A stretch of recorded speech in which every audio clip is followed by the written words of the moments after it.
He's out of. Well, that's one formality. We're ready. Okay, great.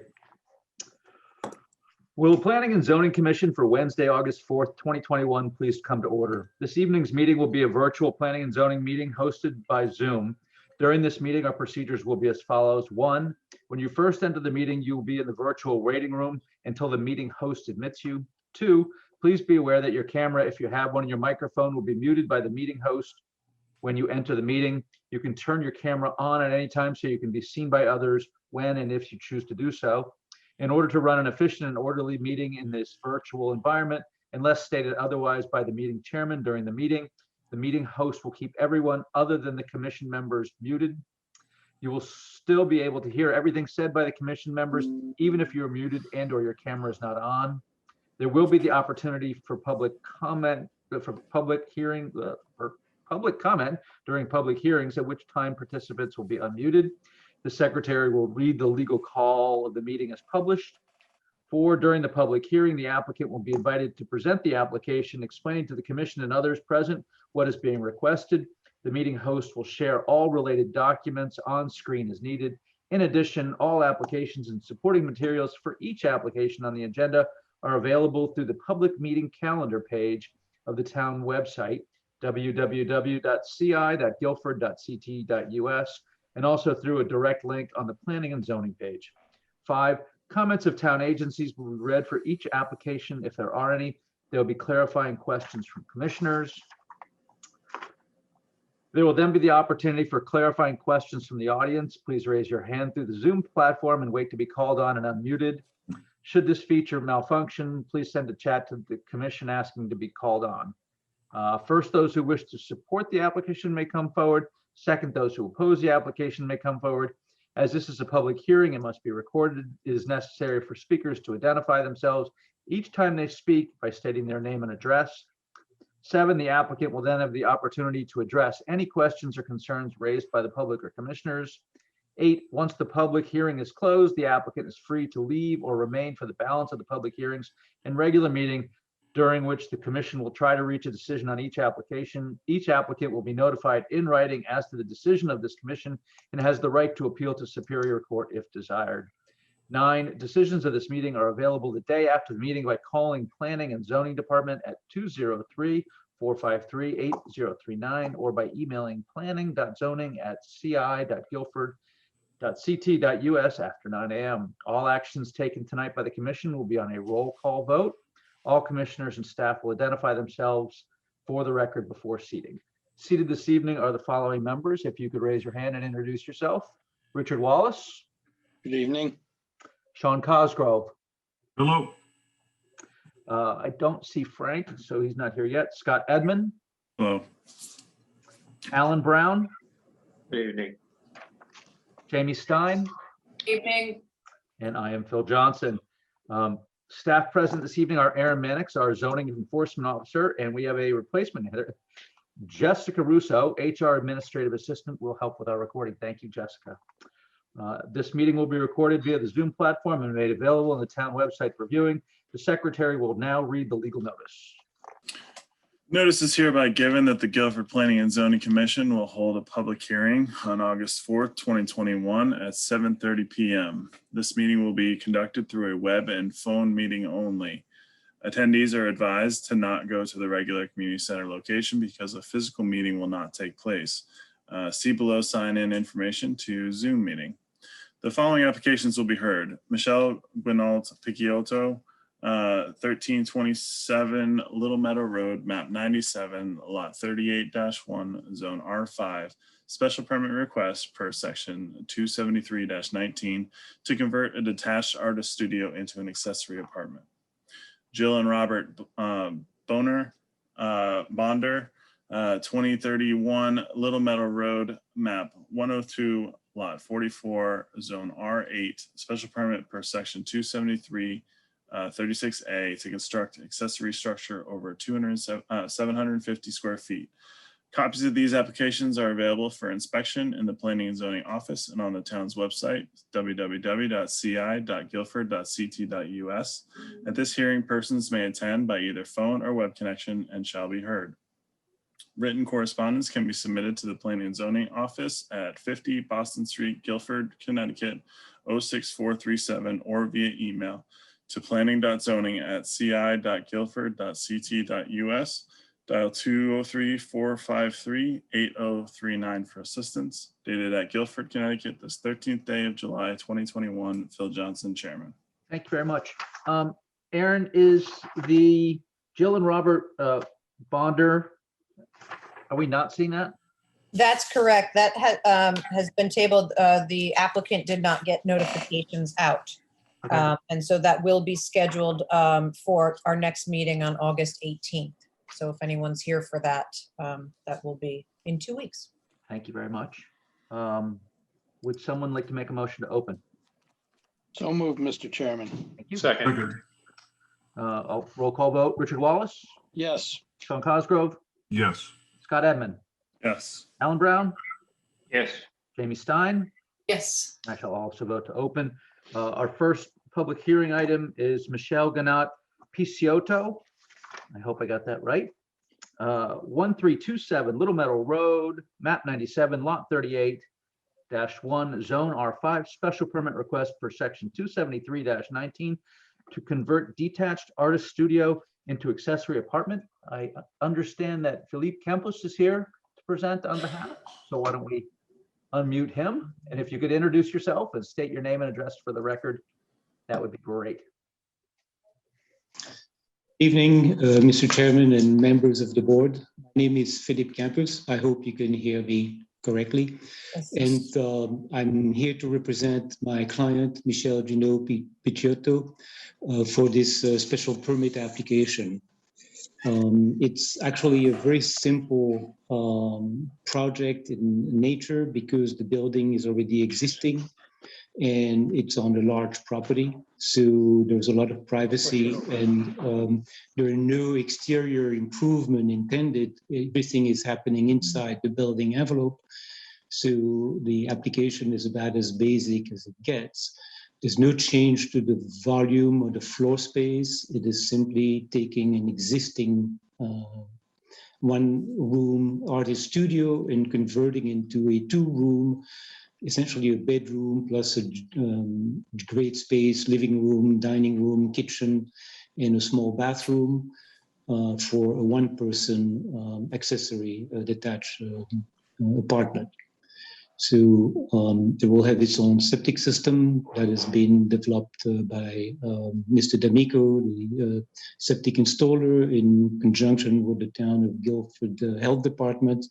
And so all the proposed work is interior, and there will be no impact on the neighborhood because of that. Essentially, I can read you the statistics you already have if you would like to hear the lot area and the square footage of the building, but I don't think it's necessary. Philippe, this is Erin. I'm happy to screen share the site plan for you and then the floor plan as well Great, for everyone to see, okay? fine. So thank you, please. Yes. So you can see the building at the top of the screen. It's a corner lot, and that's an existing two-car garage plus an artist studio. And the portion on the right, which is the artist studio, is the area that's being changed. It's 502 square feet gross footprint, and it will remain that way. The building at the bottom is an existing residence. This lot was developed in the 1920s, and then in, I believe, 2001 was part of a subdivision into multiple lots. But that's the original property that existed on that site. So we can go to this floor plan. Yes. Oh, excuse me for 1 second. Sorry about that.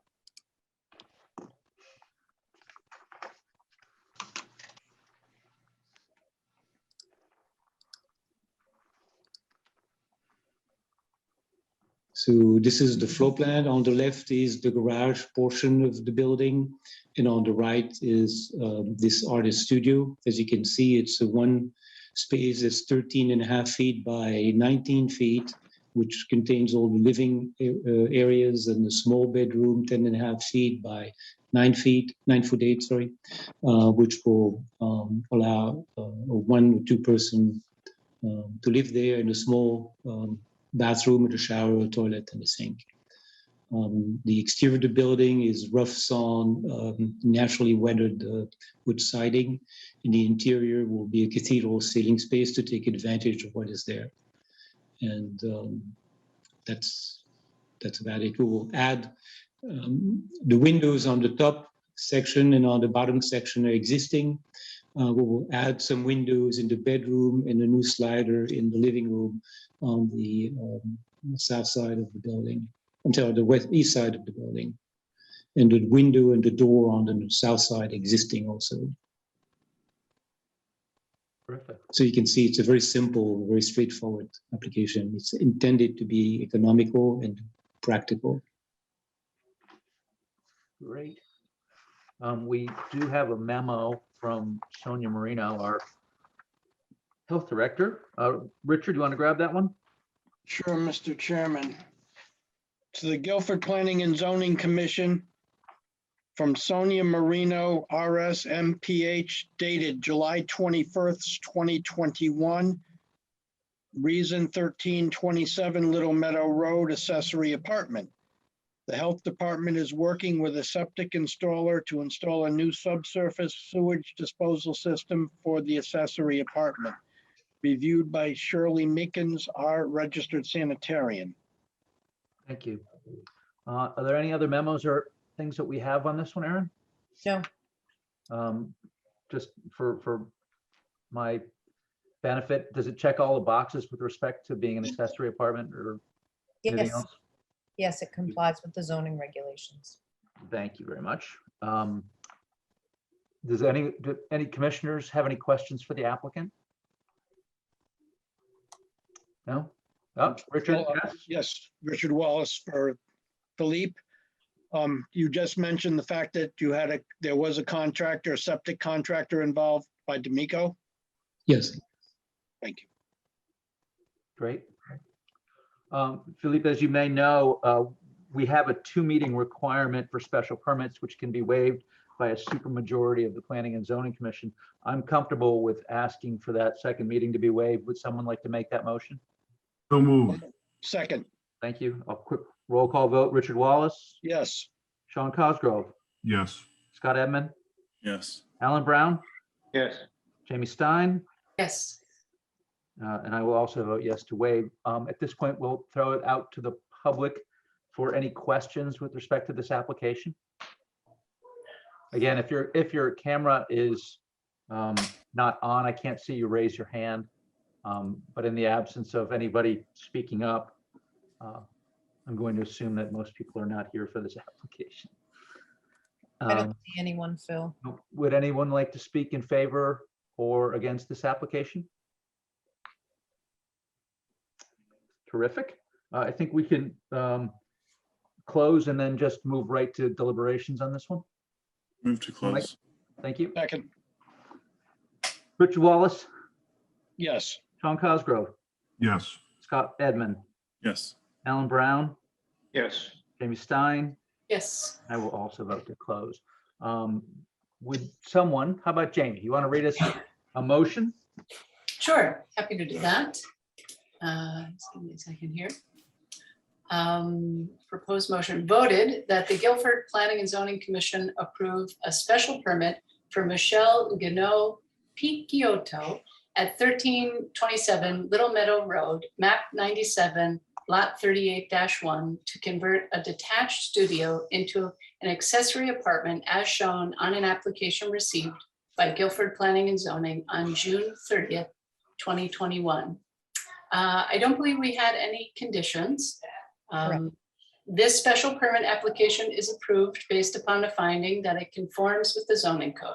The special permit is effective on August 13th, 2021, and upon filing with the town clerk. Terrific. These ones are easy because especially when there's no outside construction, there's no having to worry about debris floating all over the place. So that's makes these quick. We have a motion. Would someone like to second that? Second. Great. Discussion? Any problems, questions? No? I'll call the vote then. Straightforward. Yes. I'll call the vote. Richard Wallace, Yes. Sean Cosgrove, Yes. Scott Edmund, Yes. Alan Brown, Yes. Jamie Stein, Yes. and I will vote yes. Enjoy your accessory apartment. Have fun. Thank you. We're now moving to deliberations on Eunice Demond, 311 Old Whitfield Street, map 3, lot 23, zone R3, special permit request per section 273-16A, table 4, line 16, to allow not-for-profit philanthropic wildlife rescue and rehabilitation use continued from 7/21/21. So I think what I'd like to kind of open up and do is just go to each of the commissioners just to kind of get your temperature in terms of where you feel you are on this, any questions that you still have that are remaining. As you know, the public hearing portion of this was closed a while ago. We do have a motion to consider, but before we do that, I really wanted to get a sense for how you guys feel about it. I mean, I think we are all very empathetic to the work that Eunice does. One of the difficulties that we have is that, despite our feelings about the good work, our charge is as a land use commission and to make sure that what is being applied for fits within the regulations that we have. So again, I'm going to kick it back to you. We can make a motion. We can have some discussion after that. And then we could potentially vote. So Richard, how are you feeling about this? As I said at the close of last meeting, the temperature is, and I echo exactly what you said, is our charge is the zoning code. And that's basically it, regardless of how one feels about what goes on there. It's the zoning code that we're here to do. Now, that's my bottom line. Got it. Sean, how about you? Yeah, I mean, I think there's been a show of public support, and I think that this is kind of an emotional issue to some extent. But those things do not supersede our charge to interpret and execute on the zoning code, and that's just where we are right now. Okay. Scott? I didn't see, I think at the end of the last meeting that we discussed this, in the public meeting, there was some questions that we had for Aaron/George. One of which was, did we have more of a definition about wildlife sanctuary? Is that ever anything that we were able to track down? Help me out if I'm wrong here, Aaron. Our zoning ordinances don't define what a wildlife rescue, I mean, as you know, the Board of Selectmen changed the ordinance and inserted that new verbiage. Well, no, I think that's the wildlife rehabilitation facility. I think. Yeah, I'm asking about line 23. Sanctuary is not defined in our zoning code in section 273-2. Right. Okay. And I didn't know if we were looking to get another, that's fine. The second question I had, Aaron, was in the application, can you remind me, was there any discussion about changing the appearance of the current structures that are there? No, I don't believe there were any proposals to change the existing facility, physical appearance. Okay. Thanks. Alan Brown, sorry. Are you done, Scott, or can I go to Alan? Yeah, those are my main questions that I was just trying to, Sure. get a handle of how this application might fit within the zoning code as some of the others have already mentioned. Alan, how you doing? Well, from what I see, the zone does not allow it, and we are coming for it. We're coming before them trying to give the woman an exception for that. So that's pretty clear that it isn't right now allowed, but we are here debating whether or not we should give her an exception. For what it does for the town, what she does is free, and all her equipment in there. I went there and looked at it, as most of you did, and it looks like it's in good shape. And if the police department has a problem, they call her, the town calls her, and she's right there out there when the departments that should be going out probably can't make it for one or another reason. So she's doing something good for the town, and the only complaint I heard was when one fellow said that it was really wonderful that she came over and took care of him. But why don't we put it in another town? I think that's pretty way. A lot of ways, a lot of people think, let's not put it in my town, but let's have it. I think it's good, and I agree that the zoning doesn't say that, but that's why we're arguing. That's why we're talking about it, because they're going to give her an exception to have this, and I think it's a good thing for the town. And as long as the state comes in like they do and check it out all the time,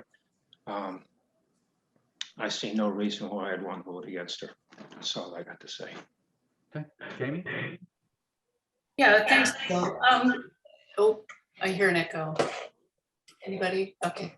I tend to think that with the zoning code, I mean, I hear you about the charge of our commission is one of land use and to stick to what is in our zoning ordinance. However, there are plenty of gray areas in our zoning ordinance. And I do believe that the purpose of this board and the purpose of all of these different members of the community coming together and expressing their voices are so that we as a commission can work through these gray areas of the code. And, so just because we don't explicitly list this, what the service that Ms. Demond is providing, not just to the town, but to the region, I think, I am not so inclined to dismiss this as an appropriate land use just because it's not stated explicitly in the code. And I think we as a town have precedent of doing special permits, a lot of them based on either animal husbandry or animal keeping or animal sanctuaries, in which we list a whole slew of special permit conditions that the applicant has to agree to and abide by. And I think, a very close example and one that even goes further than just special permit conditions, but also a bit of a operating agreement that we can revisit in 2 years would be the Guilford Fairgrounds. We had a whole discussion about those special conditions, and we agreed that we would revisit those conditions down the road if they weren't working for surrounding community members. I'm very supportive of the work that Ms. Demond is doing. I think that she provides not just the town, but the region with a service. I think this is a gray area, meaning room for interpretation here. I think that's what we're all struggling with in the zoning code. And just because what she's doing is not explicitly spelled out in the code, I think that's the purpose of our body here, this commission, to have a discussion. And, the public support has been overwhelming and more than I've seen with any application in my short time on the commission. Thank you. I tried to do some research on what I thought the closest, because obviously we don't have this within our code now. And what the closest thing I could come up with was a pet boarding facility. And if you looked at our regulations with respect to that, they're very, very defined. You know, you have to have a prescribed distance away from setbacks from residential neighborhoods. There's a prescribed minimum lot area.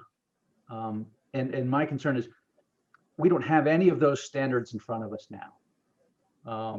And that it's certainly possible with the new ordinance change by the Board of Selectmen that is something that we could incorporate down the road. And I think we'll probably have to do that in our zoning rewrite. We'll have to define where this is going to be allowed, what the standards are going to be.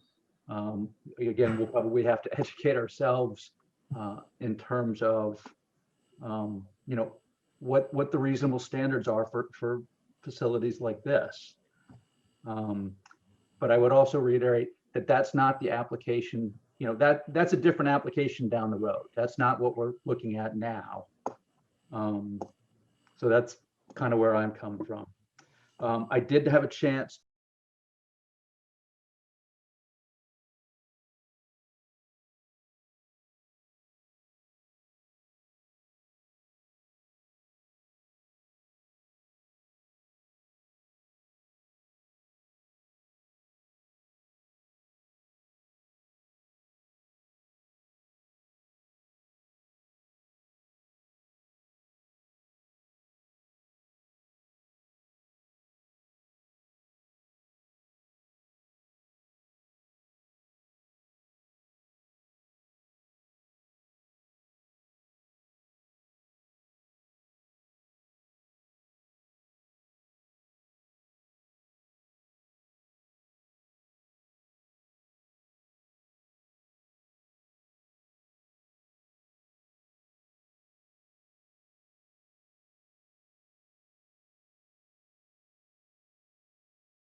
273-80D of the zoning code as a lot is not considered to be of sufficient size to permit conduct of the use in a manner that will not be detrimental to the neighborhood or adjacent lots.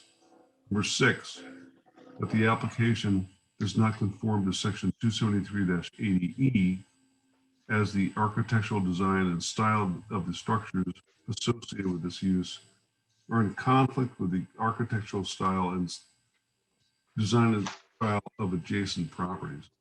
Number 7, that the application does not conform to section 273-80F as the establishment of this special permit use, more specifically, the structures and improvements to the property associated with this use will have a significant adverse effect on the historic property by the introduction of visual and audible elements that are out of character with the property or alter its setting. Thank you. There's a motion. Would someone like to second that? I second it. You made the You motion. made the motion. Sean. Oh, sorry. Richard, thank you very much. All right, discussion, are there any, obviously there are going to be people with, disagreements about it. Is there anything that's unclear with respect to some of the reasonings that are put forth in terms of the nonconformities? No, Mr. Chairman, Yes, Richard. as I said before, the primary aspect of this application was based on the fact that it, on table 4, line 16, the 5013C issue, and that doesn't seem to be resolved. Thank you. Any other questions from commissioners? Phil, this is Jamie. I have a question about the nonconformity with the Town Center South Plan and the Plan of Conservation and Development. Is there are we citing something specific there? Other than the plan, Aaron, can you help me out on that one? In the Town Center South plan for the development of that area? Rich, was that something you wanted to talk about that?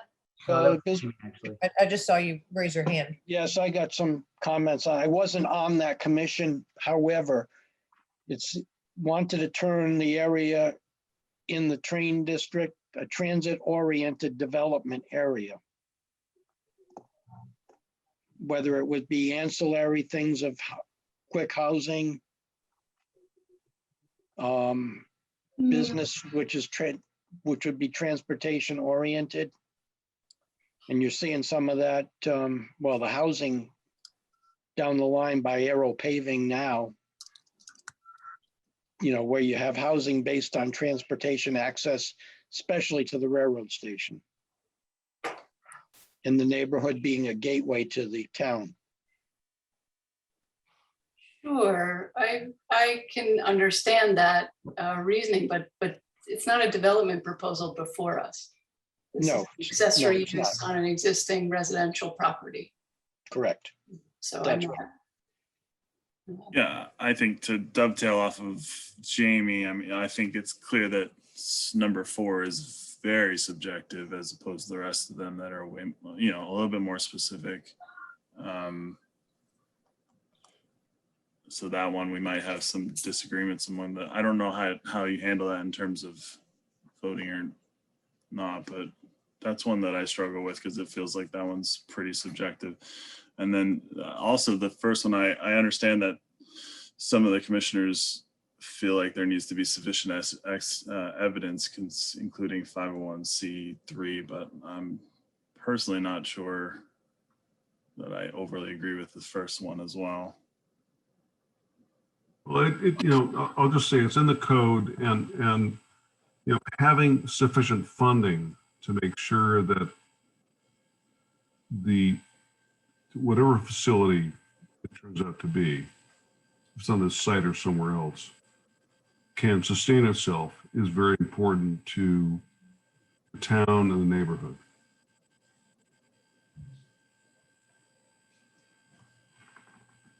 Any other questions from commissioners?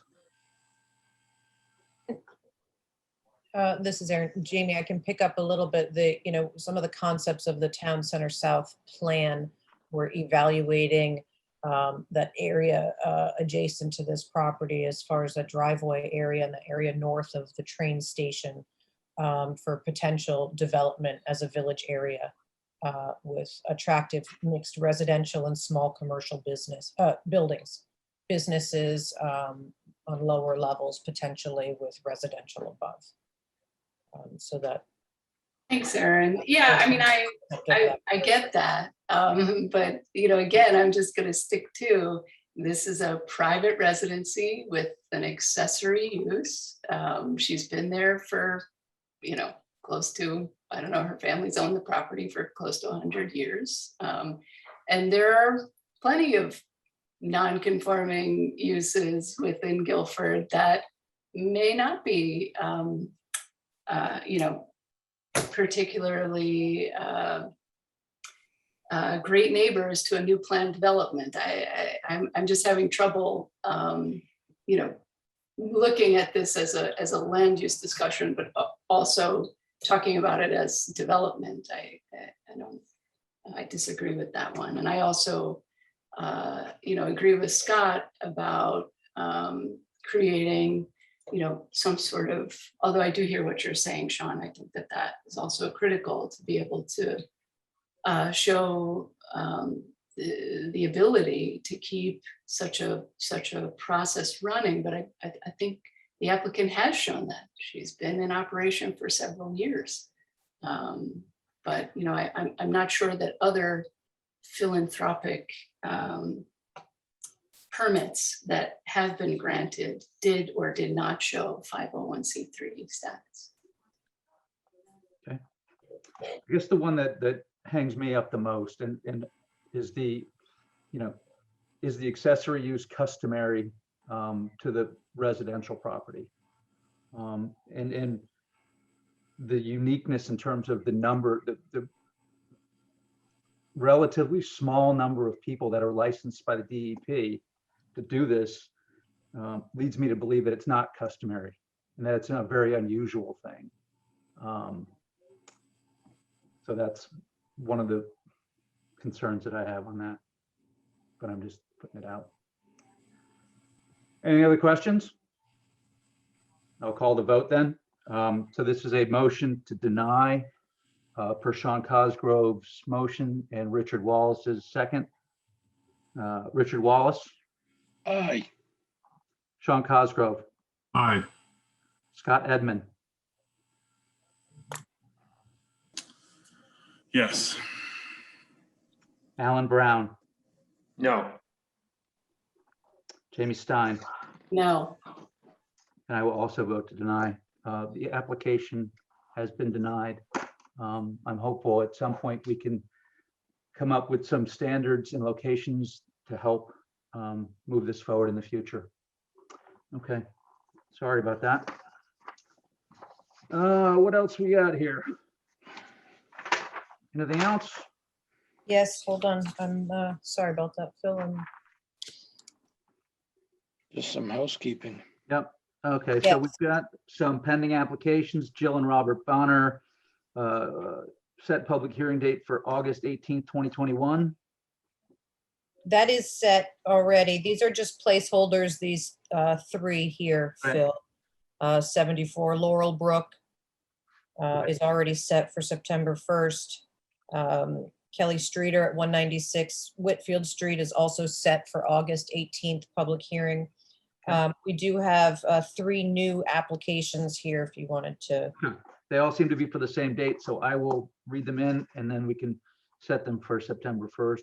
Vaughn Knowles and Gary Knowles, 891-901 Boston Post Road, map 47, lot 4, zone PV, petition for zone boundary change from PV zone to TS zone, receiving set public hearing date for September 1, 2021. Vaughn Knowles and Gary Knowles petition for regulation amendment to Article XV11, Section 273-120A6, restaurants to allow drive-through service by special permit in accordance with Section 273-118, and amendment to table 5, line 27A, to add SP, special permit, receive and set public hearing date for September 1, 2021. Christopher Healy, Boston Post Road, map 78, lot 13, zone TS2 and R8, petition for zone boundary change, receive and set public hearing date for September 1, 2021. Would someone like to make a motion to set all those for the 21st? So moved. Second. Thank you. Rich Wallace, Yes. John Cosgrove, Yes. Scott Admin, Yes. Alan Brown, Yes. James Stein, Yes. and I will also vote to approve that. I did have a chance to review the minutes and they appeared to be substantially correct. Did anyone else have a chance to take a peek at them? I did. I agree. I concur. So I'll make a motion to approve. All right. Second. Call the vote. Richard Wallace, Yes. Sean Cosgrove, Yes. Scott Edmund. Abstain. Okay. Alan Brown, Yes. Jamie Stein, Yes. and I will also, with no further business before the Planning and Zoning Commission, would someone like to make a motion to adjourn? So moved. Second. By a show of hands, all in favor of adjourn? Okay, thank you for your hard work, people. Thank you. In a Thank couple you. Good We night. just got off easy. Jess, you there? Thank you, Jessica. I'm here. Thank you, Jessica. No problem. Have a good night, everyone. I'll You see too. you on the 12th Yes, I'll see you on the 12th in person, 7 o'clock. down at the garage. Yes, sir. Okay, see you then. Good See you night. later.